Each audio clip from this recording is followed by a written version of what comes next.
Lady and the Tramp 2 is definitely a very sweet film, and also one that's very heartbreaking. I make a habit of not watching animal films, even animated films, but at the same time, I want to watch every film that Disney has ever done, so it puts me in a bit of a conundrum. I decided to finally take the plunge with Lady and the Tramp 2 Scamp's Adventure, and it's taken me 21 years. This was released in 2001, and considering I loved Lady and the Tramp when I was growing up, I am slightly surprised that I hadn't seen this. I do think it's quite cute, well animated with a decent narrative. That did choke me up a little bit. This was directed by Daryl Rooney and Janine Russell, and this focuses, of course, on Scamp, voiced by Scott Wolf. Scamp is the only male puppy of Lady and the Tramp, and Scamp lives up to his name. He causes a lot of problems. He is banished to his doghouse in the garden, and he decides that he has had enough of being a bit of an outcast in the family, and he runs away. He wants the freedom of being a dog with no owner.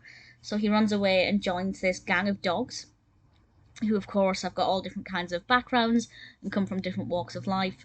There is one who is very cute, this dog called Angel, who is absolutely beautiful, but she's definitely mirroring the animation of Scamp. The animation of the two dogs is very, very similar, but just with some extra details. But we have a little bit of a relationship story for Scamp as well, and of course the point of this is, will he ever return to his family? His family are clearly heartbroken at his disappearance. Will he realise that they actually miss him and that they don't think he is a bad dog? It's just that his owner sometimes needs to put him out of the house because he's wrecking everything. Of course, we don't know which way it's going to go. Will he go home? Will he remain a dog outdoors forever? How could you possibly go back home to the family you love but leave behind these new friends who have become a de facto family? It's a pretty emotional story, and I did well up on several occasions because it's a sad animal film, but it's also very cute. It's got a few funny moments here and there. The animation lives up to the quality of the original, which sounds like I'm stating the obvious, but if you've seen, there are certain Disney sequels that are perhaps not as good as the original in terms of animation, where they've obviously not put as much time or effort in. It's maybe not had that much money behind it, but that's not the case here at all. Cy and Dam are in it again, and there's also an orange cat who very much looks like O'Malley, and I thought it was O'Malley until I realised that that was set in Paris, and that's not how that works. Maybe it's O'Malley, who knows. But Lady and the Tramp 2 Scamp's Adventure is not a bad sequel. It's very similar in feel to Patch's London Adventure, which is the I'm trying to say Lion King. 101 Dalmatians.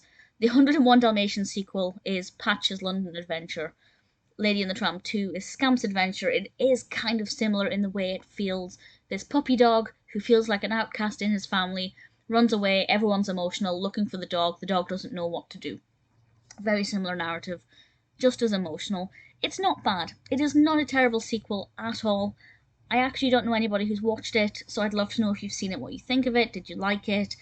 Obviously, it's not as good as the first film. It never was going to be. The only Disney sequel that I think is almost as good as the original is Simba's Pride. I love Simba's Pride with a passion.